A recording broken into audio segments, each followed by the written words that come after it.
Students, आज का हमारा टॉपिक है रिटायरमेंट ऑफ अ पार्टनर।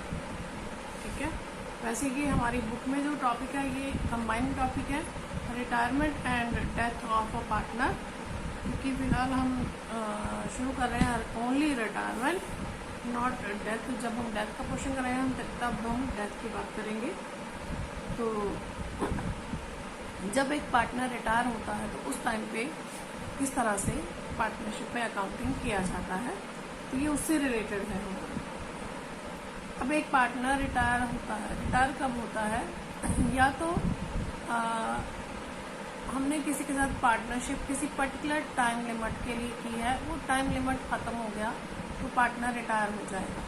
ठीक है, या हमने पर्टिकुलर वर्क के लिए किया था, वो वर्क कंप्लीट हो गया, हमारा जो पार्टनर है वो रिटायर हो जाएगा पार्टनरशिप से, या फिर वो विलिंगली भी रिटायरमेंट ले सकता है। ठीक है, तो इसके मोड्स क्या होंगे? Modes of retirement, modes of retirement. देखो, पहला मोड तो है with the consent of all other partners। Suppose A B C 3 partner हैं, तो बी और सी की कंसेंट से ए जो है वो रिटायर हो सकता है। दूसरा है in accordance with the express agreement, in accordance with the express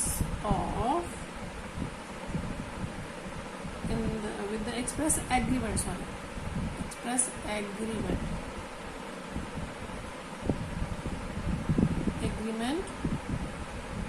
made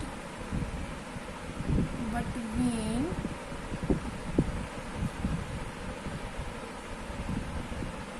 the partners। अगर पार्टनर ने कोई आपस में एग्रीमेंट किया है और वो एग्रीमेंट एक्सप्रेस कर रहा है कि अब इस पर्सन को रिटायर होना है, उस एग्रीमेंट के बेस पर उसका रिटायरमेंट हो जाता है। And the last is if the partnership is at will. अगर पार्टनरशिप जो है इज एट विल, विल पर है, मतलब हमने कोई विल बनाई हुई है, by giving a notice, by giving a notice. हम एक नोटिस दे सकते हैं इन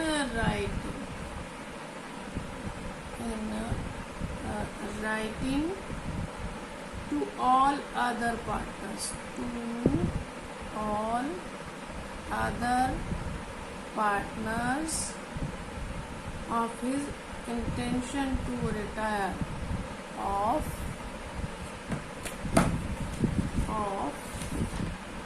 his intention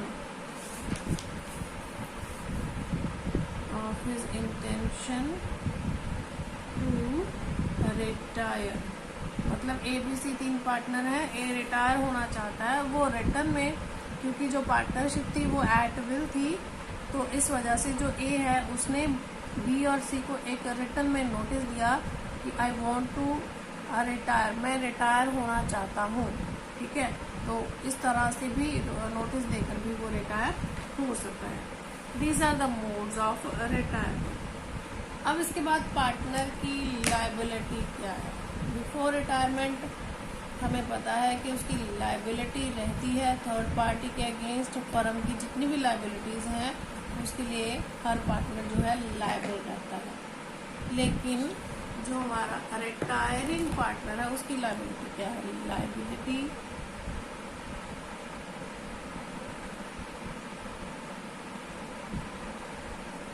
of retiring partner. जो एक पार्टनर रिटायर हो गया उसकी क्या लायबिलिटी है? उसकी तो कोई लायबिलिटी नहीं है, क्योंकि वो तो रिटायर हो गया, अब वो किसी के लिए भी रिस्पॉन्सिबल नहीं है। नहीं, ऐसा नहीं होता है। पार्टनर की लायबिलिटी, रिटायरिंग पार्टनर की लायबिलिटी जो है वो 2 तरह से बनती है। पहली liability for the acts done before retirement, liability for the acts done before retirement. एक पार्टनर अभी रिटायर नहीं हुआ, रिटायर होने से पहले उसने जो भी एग्रीमेंट किए फर्म में, जो भी लायबिलिटीज हैं, उन सब के लिए वो लायबल रहेगा, क्योंकि तब तक वो बिजनेस में था, तब तक वो बिजनेस में था. फॉर एग्जाम्पल 1 अप्रैल की बात है हमारा, हाँ ऐसे मान लेते हैं, हमारा जो फाइनेंशियल ईयर है 1 अप्रैल टू 31 मार्च है, ठीक है. और ए जो है वो रिटायर हो रहा है 1 अक्टूबर 2019 में, ठीक है, 1 अक्टूबर 2019 में. तो 1 अक्टूबर से पहले का जो पीरियड है 1 अप्रैल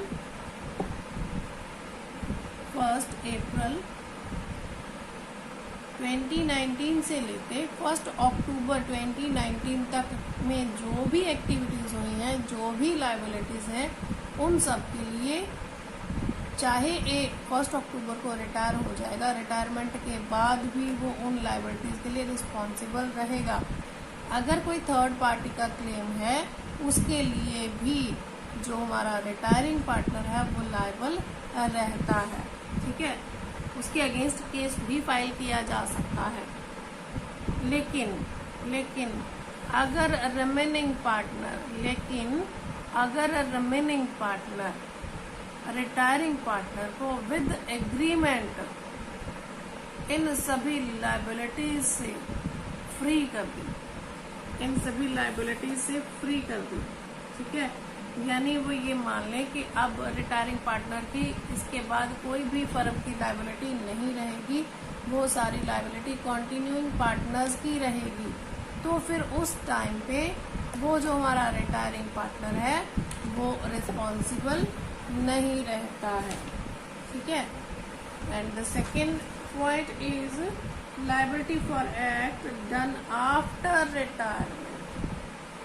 लेकिन अगर रिटायरमेंट के बाद 1 अक्टूबर के बाद, ये तो बिफोर था ना, अब आगे बात हमारी आफ्टर. अब आप कहोगे कि आफ्टर रिटायरमेंट अगर कोई एक्ट हुआ तो उसके लिए तो रिटायरिंग पार्टनर रिस्पॉन्सिबल नहीं हुआ. एग्रीड, उसके लिए रिटायरिंग पार्टनर रिस्पॉन्सिबल नहीं हुआ. लेकिन लोगों को कैसे पता कि वो पर्सन रिटायर हो गया है? थर्ड पार्टी को कैसे पता कि एक पार्टनर जो है वो रिटायर हो गया है? इसके लिए रिटायरिंग पार्टनर को एक नोटिस देना पड़ता है, गिवन टू पब्लिक को एक नोटिस देना पड़ता है जिसमें क्लियरली मेंशन होना चाहिए कि ये पर्सन, ये पार्टनर जो है इस फर्म से रिटायर हो रहा है, ठीक है. उसके बाद उसकी कोई लायबिलिटी नहीं रहेगी. लेकिन अगर पार्टनर ने रिटायरमेंट के बाद पब्लिक नोटिस नहीं दिया है तो उस केस में भी थर्ड पार्टी उन्हें रिस्पॉन्सिबल ठहरा सकती है, ठीक है जी. ये तो थी हमारी liabilities of a retiring partner. अब हम, क्योंकि हमारा जो मेन टॉपिक है वो है अकाउंटिंग ट्रीटमेंट, तो इसमें अब अकाउंटिंग ट्रीटमेंट क्या क्या होगा. सबसे पहले तो इसमें अकाउंटिंग ट्रीटमेंट में आता है आपका न्यू प्रॉफिट शेयरिंग रेशियो. सबसे पहले क्या देखा जाएगा? New profit ratio. अब देखिए, जब एडमिशन हुआ था तो एक पार्टनर ने क्या लिया था? शेयर लिया था प्रॉफिट का. तो पुराने पार्टनर को क्या हुआ था? सैक्रिफाइस. लेकिन यहाँ पर एक पार्टनर जा रहा है तो उसका शेयर बाकी के कंटिन्यूइंग पार्टनर्स को मिल जाएगा. तो यहाँ पे क्या हो जाएगा? गेन. तो यहाँ पे गेनिंग रेशियो आएगी, new profit ratio and gaining ratio, ठीक है जी. सेकेंड आपका आ जाएगा वही ट्रीटमेंट ऑफ गुडविल का ट्रीटमेंट देखेंगे हम लोग. थर्ड आएगा आपका revaluation of assets and liabilities, ठीक है. Then distribution of assets and liabilities taken over by partner, अगर कोई पार्टनर फर्म की कोई लाइबिलिटी टेक ओवर कर लेता है, ठीक है, उसका ट्रीटमेंट कैसे होगा। देन डिस्ट्रीब्यूशन ऑफ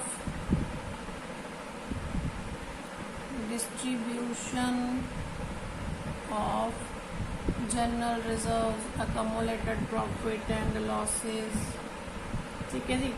इन सब का किस तरह से डिस्ट्रीब्यूशन किया जाएगा। Treatment of life policy,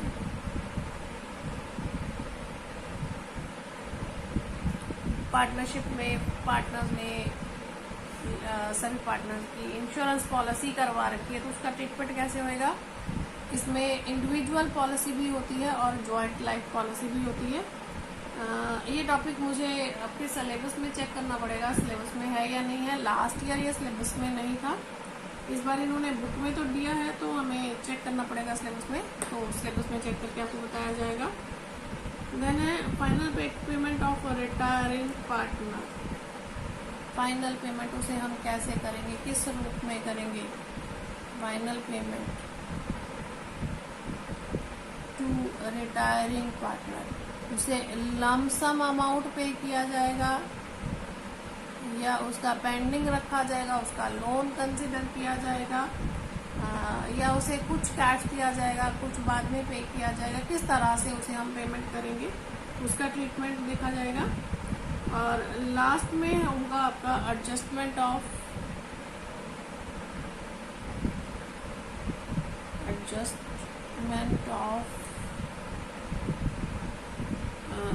capital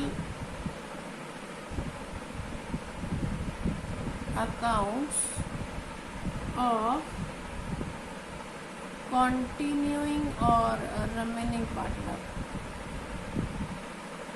जो पार्टनर्स बच गए हैं रिटायरिंग पार्टनर के अलावा, उनके कैपिटल अकाउंट का एडजस्टमेंट, ठीक है। तो इन सभी चीज़ों का हमें क्या करना है, अकाउंटिंग ट्रीटमेंट देखना है। अब सबसे पहले हम देखेंगे आज के वीडियो में, हम सिर्फ न्यू प्रॉफिट शेयरिंग रेशियो ही देखेंगे, किस तरह से कैलकुलेट की जाती है, और गेनिंग रेशियो किस तरह से कैलकुलेट की जाती है। देखो, गेनिंग रेशियो हो या सेक्रीफाइसिंग रेशियो हो, हमारा फॉर्मूला हमेशा सेम रखना। मैंने जो आपको बताया है, हमें चेंज करने की ज़रूरत नहीं है। Old share minus new share, तो अगर पॉजिटिव आता है तो सेक्रीफाइस होता है, और अगर नेगेटिव आता है तो गेन होता है, ठीक है। तो उसमें आप वैसे तो चेंज करने की ज़रूरत नहीं है, बट अगर आपको क्लास में कराया जाता है चेंज कर दे, मोस्टली बुक्स में भी ऐसे ही दिया गया है कि जब सेक्रीफाइस रेशियो निकाला तो हमने माइनस किया ओल्ड माइनस न्यू, और जब हमने गेन निकाला तो हमने उसको रिवर्स कर दिया, न्यू माइनस ओल्ड शेयर कर दिया, ठीक है। तो आप दोनों तरीके से कर सकते हो, बट मुझे वही old share minus new share वाला ही कंफर्टेबल लगता है, तो मैं उसी को यूज़ करती हूँ। अब देखिए ये कैसे कैलकुलेट किया जाता है। सिंपल सी बात है, ए बी सी 3 पार्टनर है, 5 3 2 का शेयर है, ठीक है। बेसिकली क्या होता है, जो पार्टनर चला गया उसे छोड़ दो। सपोज ए रिटायर हो गया, ए को छोड़ दो। बी और सी का शेयर कितना रह गया, 3:2। बी चला गया, बी को छोड़ दो। ए और सी का कितना रह गया, 5:2। सी चला गया, सी को छोड़ दो। ए और बी का शेयर कितना रह गया, 5:3। जब हमें क्वेश्चन में कुछ नहीं कहा गया तो हमें इसी तरह से जो पार्टनर गया उसका शेयर छोड़ दीजिए, बाकी जो पार्टनर्स हैं उनका क्या हो जाएगा, न्यू शेयर। मतलब पुराना शेयर इनका कितना था, 5 3 8 और 2 10, 5/10। न्यू शेयर कितना हो जाएगा, 5/8। तो 5/8 माइनस ये निकालना है, तो न्यू माइनस ओल्ड अगर करेंगे 5/8 माइनस 5/10 करेंगे, और अगर हम मेरे तरीके से करेंगे ओल्ड माइनस न्यू, तो 5/10 माइनस 5/8 कर देंगे, तो आपका गेन निकल आएगा, ठीक है जी। अब इसमें अगर क्वेश्चन में हमें इससे रिलेटेड कोई इंफॉर्मेशन गिवन हो,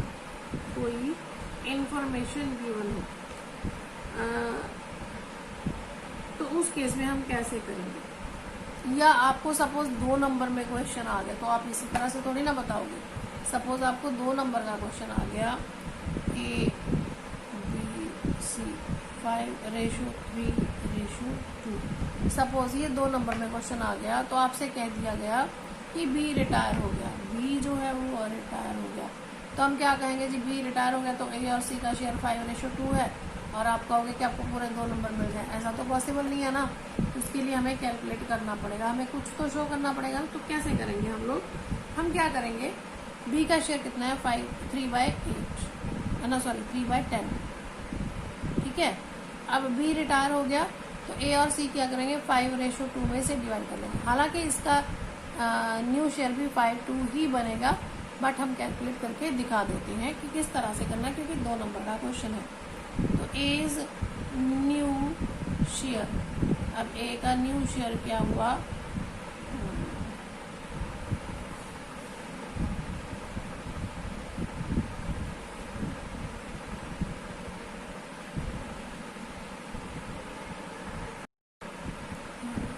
नहीं यहाँ पे हम ए का न्यू शेयर नहीं, ए का गेन निकलेगा, सॉरी बेटा, यहाँ पे पहले गेन निकलेगा, ए इज गेन, क्योंकि जब ये इसका हिस्सा ये दोनों लेंगे तो जो लेंगे वो इनका जो अक्वायर करेंगे वो इनका क्या हो जाएगा, गेन।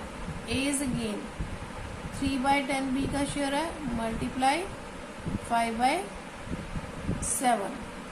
अब हमने सिर्फ ए और सी का देखना है, 5/7 2/, क्योंकि अब इनका शेयर कितना रह गया 5:2, इसी रेशो में ये 3/10 को डिवाइड कर लेंगे, तो हमारा हो गया 5×3 = 15/70। हम अभी फिलहाल इसी तरह से करेंगे 70 के साथ।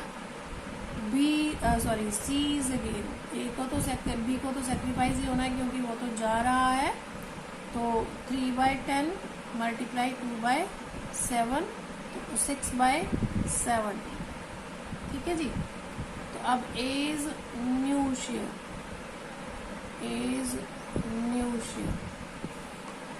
अब देखिए उसका पुराना शेयर कितना था 5/10 प्लस गेन कितना हुआ 15/70, ठीक है। एलसीएम 70 तो 35 + 15 50/70।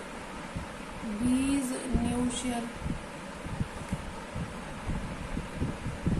न्यू शेयर आपका आएगा जी, sorry C is new share, B तो रिटायर हो गया, ओल्ड शेयर उसका है 2/10 प्लस उसे गेन हुआ 6/70, एलसीएम 70, 7 2 14 प्लस 6 20/70, ठीक है।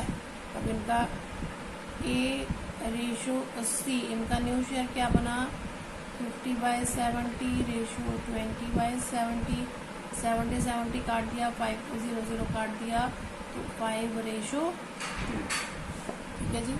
देखिए जो इनका पुराना शेयर था वही इनका नया शेयर भी है, लेकिन 2 नंबर में हमने उसको कैलकुलेट करके बता दिया किस तरह से उसको कैलकुलेट करना है, ठीक है जी।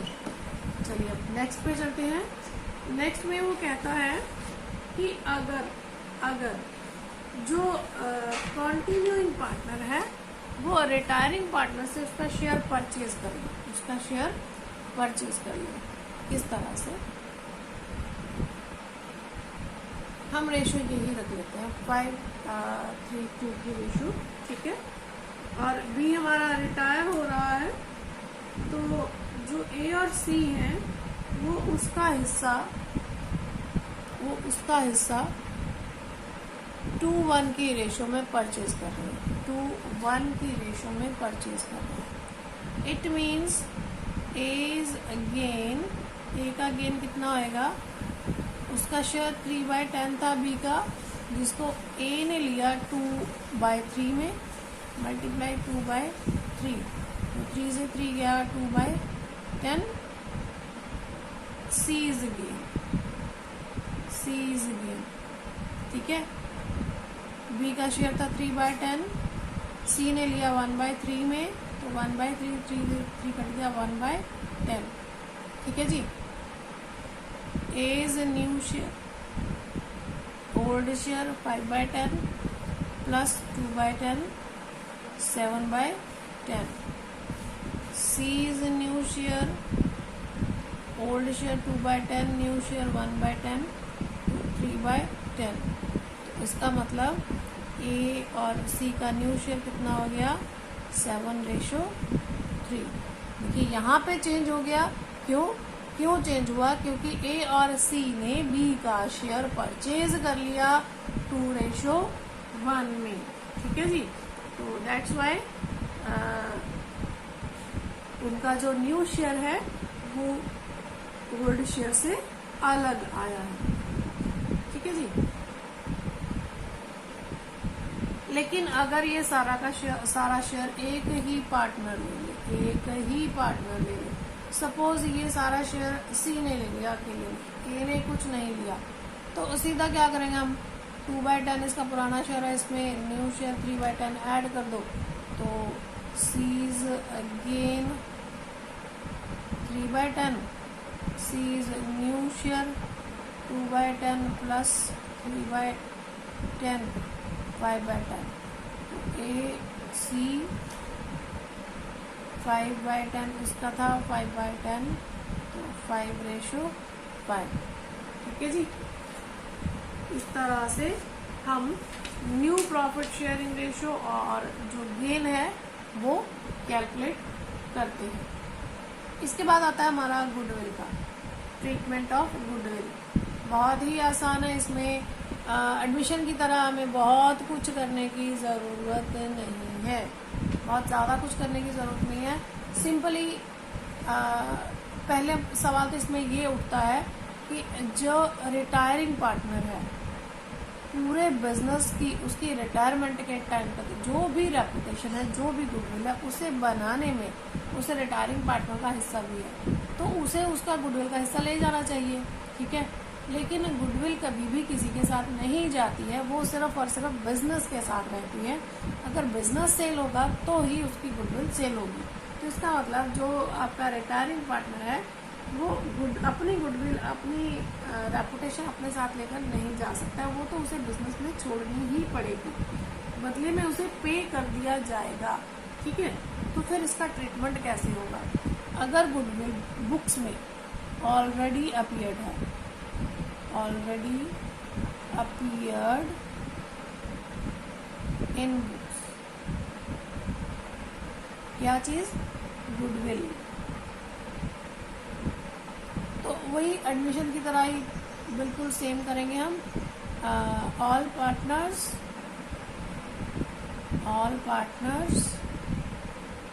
कैपिटल और current account debit to goodwill, जैसे हम पहले करते थे सेम तरीके से इन ओल्ड रेशो हम इसे डिवाइड कर देंगे। सपोज हमारी गुडविल 50,000 की है, ठीक है, और दो पार्टनर है ए और बी, तो A capital account debit, B capital account debit या current account debit to goodwill 50,000 और दोनों को 25,000 हम डिवाइड कर देंगे अगर इक्वल शेयर है तो।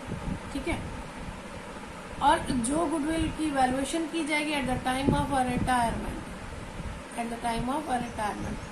वैल्यूएशन ऑफ गुडविल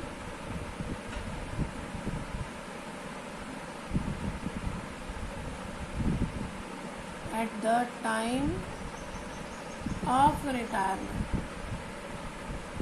उस केस में हम क्या करेंगे? उस केस में हम करेंगे रिमेनिंग पार्टनर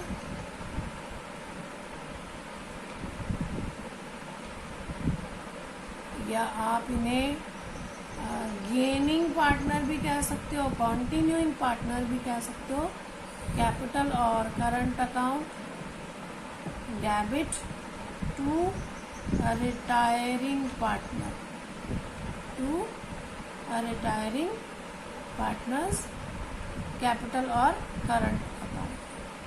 ठीक है, बस खत्म हो गया गुडविल का ट्रीटमेंट। सिर्फ इसमें एक पॉइंट रह गया आपका हिडन गुडविल।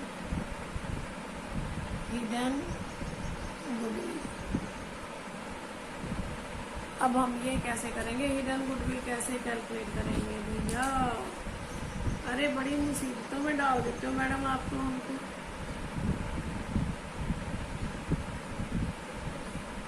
देखते हैं हम कैसे करेंगे अकाउंटिंग ट्रीटमेंट गुडविल का, हिडन गुडविल का।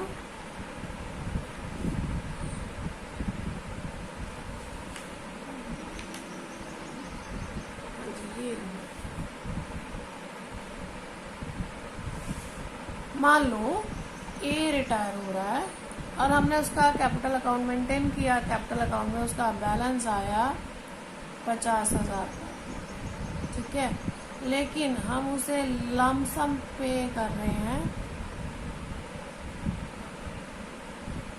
58,000, यानी हम उसे 8,000 एक्स्ट्रा पे कर रहे हैं। हमें उसे पे कितना करना था 50,000, लेकिन हम उसे लमसम कितना पे कर रहे हैं 58,000। तो हमारा दोनों का डिफरेंस 8,000 का बचा। तो ये जो 8,000 का, this is the goodwill value of hidden goodwill, ठीक है जी। अब जब हिडन गुडविल का हमारा वैल्यूएशन आ गया तो अब हम क्या करेंगे, वही एंट्री करेंगे, remaining partner to retiring partner. मतलब ए जा रहा है तो B is capital, C is capital two, A is capital और करंट 8,000 को उनकी गेनिंग रेशो में डिवाइड कर देना, ठीक है जी। तो ये हमारा हिडन गुडविल का ट्रीटमेंट होगा। लेकिन यहाँ पर एक चीज और भी है, मान लो पार्टनर की रिटायरमेंट के टाइम पे एक पार्टनर को तो गेन हो रहा है, लेकिन किसी दूसरे पार्टनर को लॉस हो रहा है, यानी उसे कम शेयर मिल रहा है, ठीक है। एक पार्टनर को तो ज्यादा शेयर मिल रहा है, लेकिन दूसरे पार्टनर को शेयर कम मिल रहा है। तो फिर उस केस में कैसे करेंगे हम लोग, ठीक है। एग्जाम्पल लेते हैं, ABC 3 पार्टनर। देखो मेरा तो फेवरेट एग्जाम्पल ABC ही रहता है, क्योंकि उसे याद रखना आसान रहता है ना। ABC, ठीक है, 3 पार्टनर है। सपोज उनका पुराना शेयर है 3:2:1, ठीक है। अब इसमें क्या है, Z जो है वो रिटायर हो गया,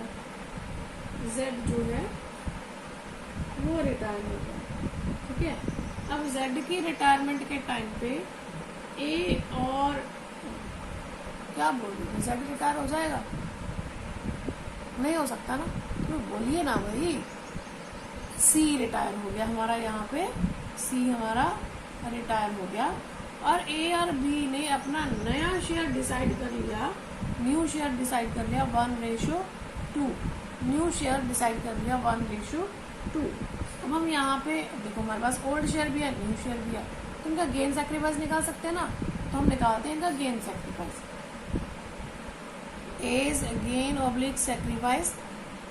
देखो ओल्ड शेयर कितना है 3/6, ठीक है जी, और न्यू शेयर कितना है 1/3, ठीक है। एलसीएम कितना हुआ 6, 3 2 6 2, तो 1/6 पॉजिटिव आया ना, तो क्या हो गया सैक्रिफाइस, क्योंकि मैंने ओल्ड माइनस न्यू किया था, न्यू माइनस ओल्ड नहीं किया था। पॉजिटिव आया तो ए को तो सैक्रिफाइस हो गया भैया। अब देखते हैं बी का, बी इज गेन और सैक्रिफाइस। ओल्ड शेयर कितना है 2/6, न्यू शेयर कितना है 2/3, एलसीएम हो गया 6 2 माइनस 3 2 6 2 2 4 -2/6। इसको क्या हो गया जी गेन, इसको क्या हो गया गेन, ठीक है। इसको गेन हो रहा है, इसको हो रहा है सैक्रिफाइस। तो फिर हम क्या करें, फिर हमारे गुडविल की एंट्री जो है उसमें थोड़ा सा चेंज आएगा, हमने कहा था remaining partner to retiring partner. अब यहाँ पे हम करेंगे gaining partner to sacrificing partner and retiring partner, यानी कि बी को तो हम डेबिट कर देंगे, बी इज कैपिटल 2। अब रिटायर कौन हो रहा है सी, तो सी इज कैपिटल तो आना ही आना है 2, क्योंकि ए को भी नुकसान हो रहा है, ए इज कैपिटल, ए को भी हम क्रेडिट कर देंगे, ठीक है। मान लीजिए गुडविल का वैल्यूएशन हमने किया है वो है 30,000 की, ठीक है। अब ये 30,000 को इनके गेन सैक्रिफाइस में इनको क्या करेंगे डिवाइड कर देंगे। ठीक है जी। अब देखिए जो सी है वो जा रहा है, वो कितने शेयर के लिए जा रहा है, 1/6 के लिए, तो 30,000 का 1/6 कर देंगे तो कितना आ गया, 6 5 30, 5,000 आ गया। चलिए सी को लिख दिया हमने 5,000। अब ए को भी सेक्रीफाइस हो रहा है, ए को सेक्रीफाइस कितना हो रहा है, 1/6। अगर ए को 1/6 हो रहा है तो वो भी कितना हो जाएगा आपका 5,000, सेम ही चीज आ जाएगी ना। 30,000 का 1/6 करेंगे तो 5,000। अब लॉजिक लगाने की जरूरत नहीं, सीधा ही 5 + 5 कितना हो गया, 10,000। और अगर कैलकुलेट करके देखना है, देखिए 30,000 की हमारी गुडविल हमने वैल्यूएशन किया था, मल्टीप्लाई बी को गेन कितना हुआ 2/6 का, मल्टीप्लाई 2/6, 6 5 30, 5 2 10। मैंने भी वही करा ना, B is capital 2, C is capital 2, A is capital 10,000। C को हमने इसलिए किया क्योंकि वो रिटायरिंग है, और ए को सेक्रीफाइस हो रहा है इसलिए उसे भी हमने क्रेडिट किया 5,000 के साथ। यहाँ पे हमारा गुडविल का टॉपिक जो है वो फिनिश हो जाता है। नेक्स्ट वीडियो में हम देखेंगे रीवैल्यूएशन अकाउंट और assets and liabilities taken over by partners. तब तक के लिए अपने प्रैक्टिकल्स के ऊपर कंसंट्रेट कीजिए, अपनी स्टडी के ऊपर कंसंट्रेट कीजिए। अगर आपको मेरे वीडियोस पसंद आ रहे हैं तो लाइक शेयर सब्सक्राइब ज़रूर कीजिए, और आपके जो भी डाउट्स हैं, प्रॉब्लम्स हैं, आप कमेंट बॉक्स में छोड़ सकते हैं या फिर मुझे पर्सनली व्हाट्सएप पर भी मैसेज सेंड कर सकते हैं।